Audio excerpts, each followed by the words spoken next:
नमस्कार, मैं Divya. Daily UP में आपका स्वागत है। आज है 14 सितंबर, दिन गुरुवार। खबरों की ओर बढ़ने से पहले एक नजर सुर्खियों पर। अयोध्या मंदिर निर्माण में खुदाई के दौरान मिले प्राचीन मंदिर के अवशेष। बाराबंकी में बारिश के कारण रेस्क्यू ऑपरेशन के जरिए निकाले जा रहे लोग। बरेली में मलेरिया मरीज के बढ़ते मामले को देख स्वास्थ्य विभाग हुआ अलर्ट। रोजगार और हस्तशिल्प को बढ़ावा देने के लिए केंद्र सरकार ने यूपी को दिया यूनिटी मॉल का तोहफा। छोटे शहरों से रोजगार के लिए लोगों के पलायन को रोकने के लिए योगी सरकार उठा रही है कदम। चलिए अब बढ़ते हैं उत्तर प्रदेश के अब तक के 25 बड़ी खबरों की ओर विस्तार से। उत्तर प्रदेश में वन रक्षक और वन्य जीव रक्षक के रिक्त पदों पर निकली भर्ती। उत्तर प्रदेश अधीनस्थ सेवा चयन आयोग ने वन रक्षक और वन्य जीव रक्षक के 709 रिक्त पदों को भरने के लिए विज्ञापन जारी किए हैं, जिसके ऑनलाइन आवेदन फॉर्म 20 सितंबर से भरे जा सकेंगे। आवेदन करने की अंतिम तारीख 10 अक्टूबर तक रहेगी। इच्छुक अभ्यर्थी इसके आधिकारिक वेबसाइट upssc.gov.in पर जाकर आवेदन कर सकते हैं। चयन प्रक्रिया लिखित परीक्षा और शारीरिक दक्षता के आधार पर होगी। बता दें कि सभी वर्गों के लिए आवेदन शुल्क 25 रुपए निर्धारित किए गए हैं। समाजवादी पार्टी और पूर्व कैबिनेट मंत्री आजम खां के इन ठिकानों पर हुई छापेमारी। समाजवादी पार्टी के राष्ट्रीय महासचिव और पूर्व कैबिनेट मंत्री आजम खां के उत्तर प्रदेश और महाराष्ट्र के कुछ ठिकानों पर आयकर विभाग की टीम द्वारा छापेमारी की गई है। मीडिया में चल रही खबरों के मुताबिक आजम खां से संबंधित अल जौहर ट्रस्ट को लेकर यह छापेमारी हुई है। उत्तर प्रदेश के रामपुर, मेरठ, गाजियाबाद, सहारनपुर, सीतापुर और लखनऊ में भी छापेमारी की खबर है। यहाँ आयकर विभाग के अधिकारी जाँच पड़ताल करते नजर आए। इनकम टैक्स की टीम ने उनसे और उनके परिवार से पूछताछ भी की। दरअसल इनकम टैक्स को गड़बड़ी के सबूत मिले थे, जिस वजह से छापेमारी की गई है। हालांकि इनकम टैक्स की तरफ से अभी तक किसी भी प्रकार की आधिकारिक जानकारी सामने नहीं आई है।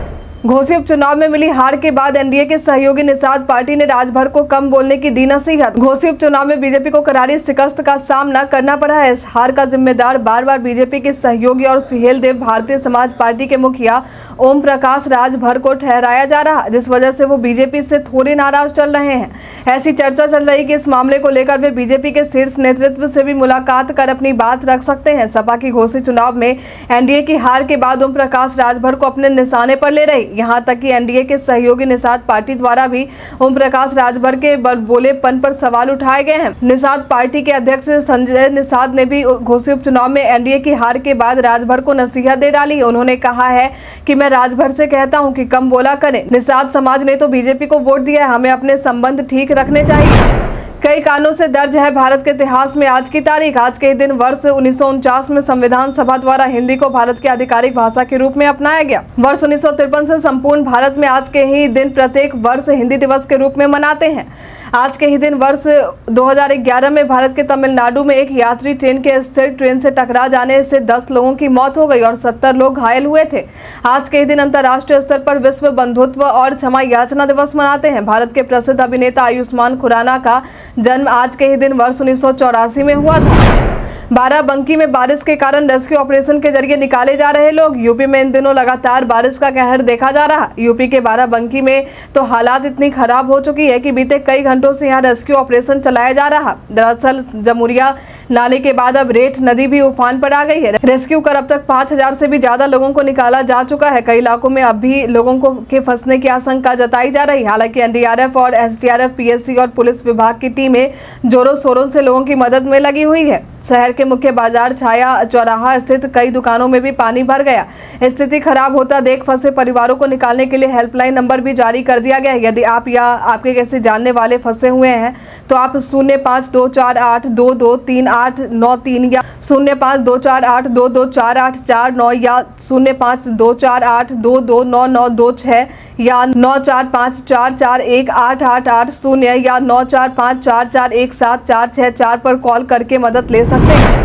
अयोध्या मंदिर निर्माण में खुदाई के दौरान मिले प्राचीन मंदिर के अवशेष। अयोध्या में राम मंदिर का निर्माण कार्य बड़ी ही तेजी से चल रहा है, लेकिन इसी बीच राम जन्मभूमि पर खुदाई के दौरान एक प्राचीन मंदिर के अवशेष मिलने की खबर सामने आई है। इसकी जानकारी सोशल मीडिया के जरिए स्वयं श्री राम जन्मभूमि तीर्थ क्षेत्र ट्रस्ट के महासचिव चंपत राय द्वारा दी गई है। दरअसल राम मंदिर निर्माण के समय खुदाई के दौरान कई मूर्तियां, शिलाएं, स्तंभ आदि मिले हैं, जिस पर कई देवी देवताओं की कलाकृतियां उभरी हुई है। इसकी एक तस्वीर भी चंपत राय द्वारा ट्विटर पर शेयर की गई है। ऐसी चर्चा है कि खुदाई के दौरान मिले इन अवशेषों को रामलला के भव्य मंदिर में श्रद्धालुओं के दर्शन के लिए रखा जाएगा।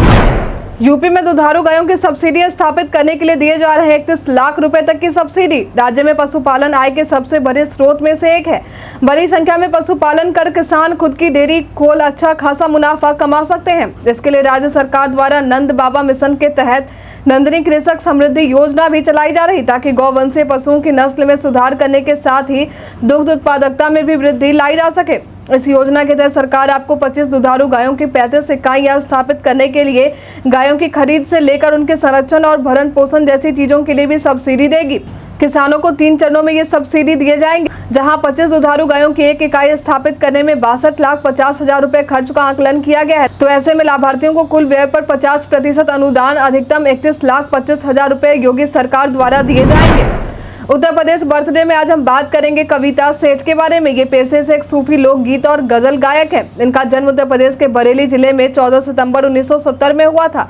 इन्होंने कई फिल्मों में एक से एक सुपरहिट गाने गाए, जिनमें एक तारा, मोरा पिया, लगन लगी, तुम ही हो बंधु सखा, तुम ही रंग सारी, सूफियाना आदि शामिल है। इन्होंने अपने सुपरहिट गानों के लिए कई पुरस्कार भी अपने नाम किए, जिनमें बैकअप सिट के लिए अपने शास्त्रीय सूफी गायन एक तारा के लिए वर्ष 2010 में सर्वश्रेष्ठ महिला पार्श्व गायिका का फिल्म फेयर पुरस्कार और सर्वश्रेष्ठ महिला पार्श्व गायक का स्टार स्क्रीन अवार्ड शामिल है। इसके अलावा तुम ही हो बंधु गाने के लिए इन्होंने 5वां मिर्ची संगीत पुरस्कार अपने नाम किया। वनडे वर्ल्ड कप में इंडिया और ऑस्ट्रेलियाई टीम को लेकर स्टीव स्मिथ ने की भविष्यवाणी। आईसीसी वनडे वर्ल्ड कप 2023 की मेजबानी अगले महीने से भारत करने जा रहा है। क्रिकेट के इस महाकुंभ का आगाज 5 अक्टूबर से किया जाएगा। पहला मैच इंग्लैंड और न्यूजीलैंड के बीच देखने को मिलेगा। बता दें कि अहमदाबाद के नरेंद्र मोदी स्टेडियम में क्रिकेट के इस महाकुंभ का आगाज किया जाना है। साथ ही इसी स्टेडियम में फाइनल मैच भी खेले जाएंगे। हालांकि भारत का पहला मैच ऑस्ट्रेलिया के साथ 8 अक्टूबर को देखने को मिलेगा। अब वर्ल्ड कप को लेकर ऑस्ट्रेलियाई महान बल्लेबाज स्टीव स्मिथ का बयान सामने आया है। उन्होंने कहा है कि मुझे लगता है कि विश्व कप 2023 का फाइनल ऑस्ट्रेलिया और भारत के बीच होगा। याद हो कि एमएस धोनी के कप्तानी में आईसीसी चैंपियंस ट्रॉफी भारत ने आखिरी बार वर्ष 2013 में जीती थी।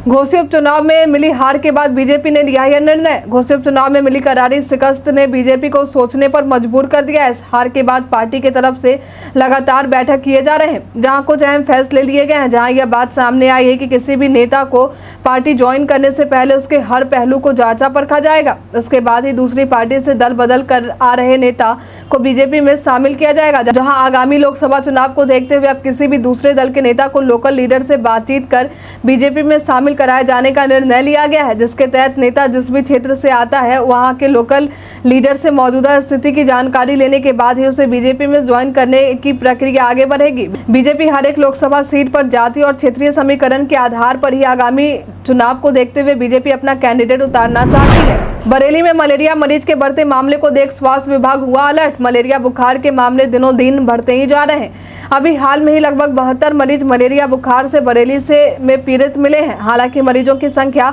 2400 से भी अधिक हो चुकी है, लेकिन मरीजों की संख्या अभी भी बढ़ती ही जा रही। बरेली स्थित मीरगंज, शेरगढ़, फतेहगंज, पश्चिमी भमोरा, मझगवां के साथ साथ शहर के और भी कई अन्य इलाकों में बुखार के मरीजों की जांच की जा रही, जहां स्वास्थ्य विभाग द्वारा 72 लोगों की रिपोर्ट में मलेरिया संक्रमण की पुष्टि की गई है। मलेरिया मरीजों की बढ़ती संख्या को देख स्वास्थ्य विभाग अलर्ट हो चुका है। बरसात के बाद मच्छरों का खतरा भी बढ़ जाता है, जिससे लेकर डेंगू और मलेरिया जैसे बीमारी का खतरा अधिक हो जाता है। मलेरिया के बाद अब डेंगू के केस भी बढ़ते जा रहे हैं। इसलिए लोगों को सलाह दी जाती है कि आसपास में जंगल और पानी का जमाव ना होने दें। साफ सफाई का भी ध्यान रखें, साथ ही सोते वक्त मच्छरदानी का प्रयोग जरूर करें। उत्तर प्रदेश के मौसम का मिजाज, चलिए अब जानते हैं उत्तर प्रदेश के मौसम के मिजाज के बारे में। मौसम विभाग के अनुसार पश्चिमी उत्तर प्रदेश में कुछ स्थानों पर और पूर्वी उत्तर प्रदेश में अनेक स्थानों पर बारिश या गरज के साथ बौछारें पड़ने की संभावना है। वहीं मौसम विभाग द्वारा चेतावनी देते हुए कहा गया है कि पूरे उत्तर प्रदेश में 1 या 2 स्थानों पर मेघ गर्जन के साथ आकाशीय चमक होने की संभावना है। रोजगार और हस्तशिल्प को बढ़ावा देने के लिए केंद्र सरकार ने यूपी को दिया यूनिटी मॉल का तोहफा। यूपी को 3 यूनिटी मॉल देने का ऐलान केंद्र सरकार द्वारा किया गया है। यह मॉल लखनऊ, आगरा और वाराणसी में खोले जाएंगे। लखनऊ में यह मॉल अवध शिल्प ग्राम में बनाया जाएगा। मुख्य सचिव दुर्गा शंकर मिश्र की अध्यक्षता में एक बैठक हुई, जहां उन्होंने कहा कि अवध शिल्प ग्राम में यूनिटी मॉल की डिजाइन और डीपीआर को आवास विकास विभाग द्वारा जल्द ही केंद्र सरकार को भेजा जाएगा। यूनिटी मॉल में राज्यों द्वारा अपने ओडीओपी उत्पादों, जीआई उत्पादों, हस्तशिल्प उत्पादों व अन्य राज्यों के ओडीओपी उत्पादों की प्रदर्शनी तथा बिक्री की व्यवस्था की जाए। इस मॉल के मुख्य उद्देश्य की चर्चा करते हुए उन्होंने कहा कि राष्ट्रीयकरण, मेक इन इंडिया, ओडीओपी प्रयासों को बढ़ावा देना और साथ ही हस्तशिल्प उत्पाद एवं स्थानीय रोजगार सृजन करना है। वृंदावन के बांके बिहारी मंदिर के प्रस्तावित कॉरिडोर मामले में 18 सितंबर को होगी सुनवाई। 18 सितंबर को हाईकोर्ट में वृंदावन के विश्व प्रसिद्ध बांके बिहारी मंदिर के प्रस्तावित कॉरिडोर मामले में सुनवाई के दौरान उत्तर प्रदेश सरकार ने प्रभावी जोरदार पैरवी करने की मंशा जाहिर की है।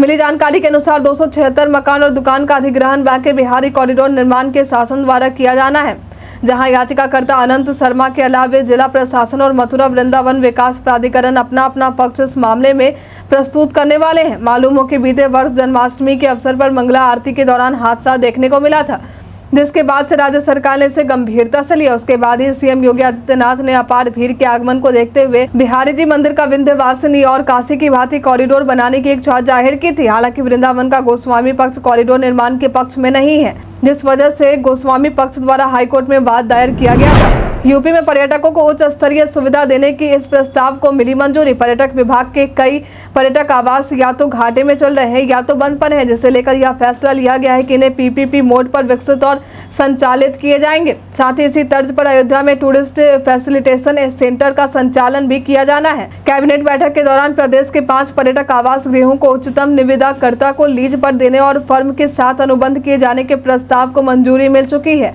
प्रमुख सचिव पर्यटन मुकेश कुमार मेश्राम द्वारा बताया गया कि राज्य कैबिनेट के इस फैसले से जहां प्रदेश में निजी निवेश को बढ़ावा मिलेगा, वहीं पर्यटकों के लिए उच्च स्तरीय पर्यटन सुविधाएं भी विकसित होंगी, जिससे प्रत्यक्ष और अप्रत्यक्ष रूप से रोजगार का सृजन होगा।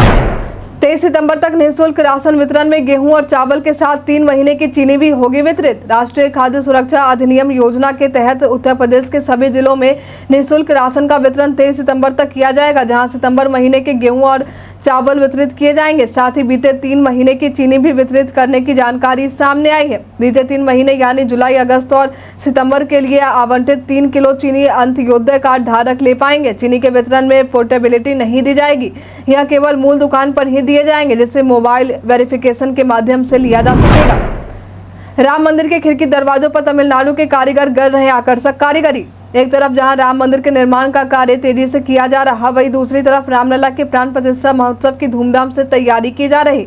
मंदिर में निर्माण के दौरान भूतल के गर्भगृह में मार्बल पर उकेरी गई खूबसूरत डिजाइन के फर्श का निर्माण भी शुरू हो चुका है। इसके अलावा गर्भगृह के दरवाजे भी लगाए जा रहे हैं। यह दरवाजे महाराष्ट्र के चंद्रपुर के जंगलों से लाए गए हैं, जिसे सौगान से बनाया गया है। दरवाजे पर काफी आकर्षक कारीगरी देखने को मिलेगी। इन दरवाजों का निर्माण तेलंगाना, हैदराबाद के अनुराधा टिम्बर फर्म के माध्यम से तमिलनाडु के कन्याकुमारी से लाए गए दर्जनों कारीगरों द्वारा बनाया गया है। दरवाजों के किनारे सुंदर फूल पत्तियों को उकेरा गया है। साथ ही दरवाजों के गहराई में सुविधा के प्रतीक सुंड उठाए हाथी के साथ करबद्ध यक्षिणी की चित्रकारी देखने को मिलती है।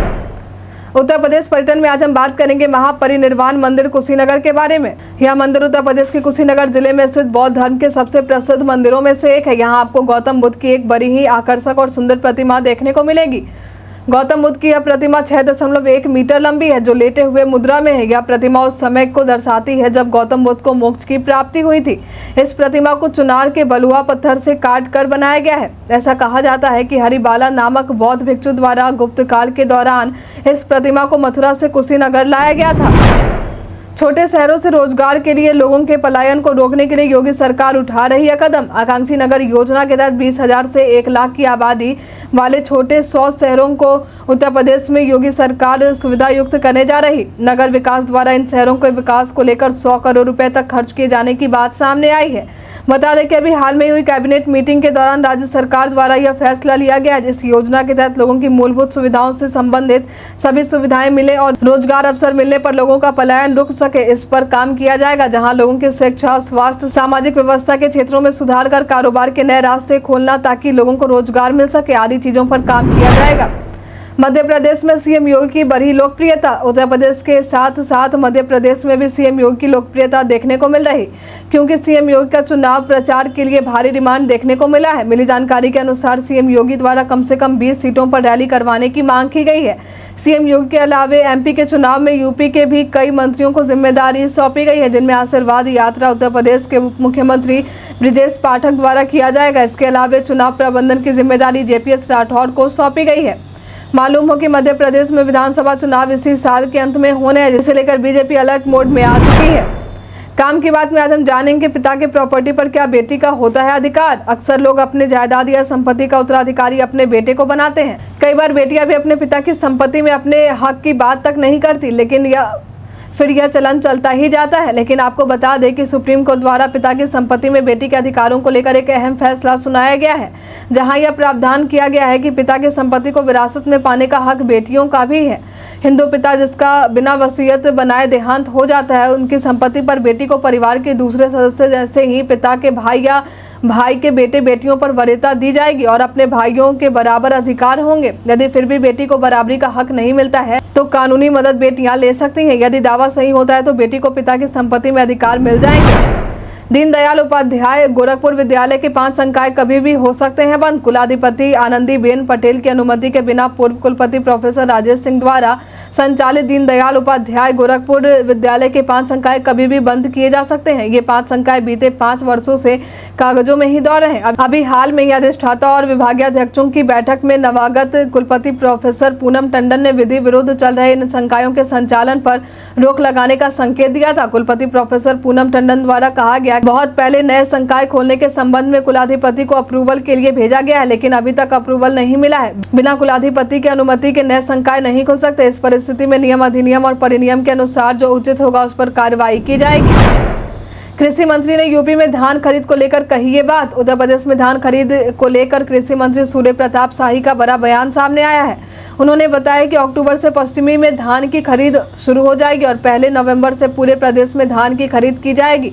उन्होंने बताया कि 70 लाख मीट्रिक से अधिक खाद्यान्न खरीद का लक्ष्य है। बता दें कि लखनऊ में प्रेस वार्ता के दौरान उन्होंने यह जानकारी दी है। उन्होंने बताया कि 2183 रुपये सामान्य धान का प्रति क्विंटल मूल्य है। प्रदेश में कृषि क्षेत्र में व्यापक प्रसार हुआ है। दलहन और तिलहन के क्षेत्र में भी बड़ी बढ़ोतरी हुई है। आगे उन्होंने कहा कि रबी की फसल में चना, मटर, मसूर की खेती को बढ़ावा देंगे। सरकार किसानों को मेडी किट देने की तैयारी है। यूपी में उत्पादित यूरिया अब दूसरे देशों में भी होगा निर्यात। यूरिया उत्पादन में HURL ने एक नया रिकॉर्ड बनाया। यह रिकॉर्ड 17 महीने में 10 लाख टन यूरिया का उत्पादन कर बनाया गया। यूरिया के उत्पादन में बने रिकॉर्ड के बाद रेलवे भी पीछे नहीं रहा। रेलवे द्वारा भी उत्पादित हुई इन सभी यूरिया की सफलतापूर्वक ढुलाई मालगाड़ी द्वारा की गई है। नए रिकॉर्ड बनाने के बाद यह जानकारी सामने आई कि HURL द्वारा यूरिया के निर्यात भी किए जाएंगे।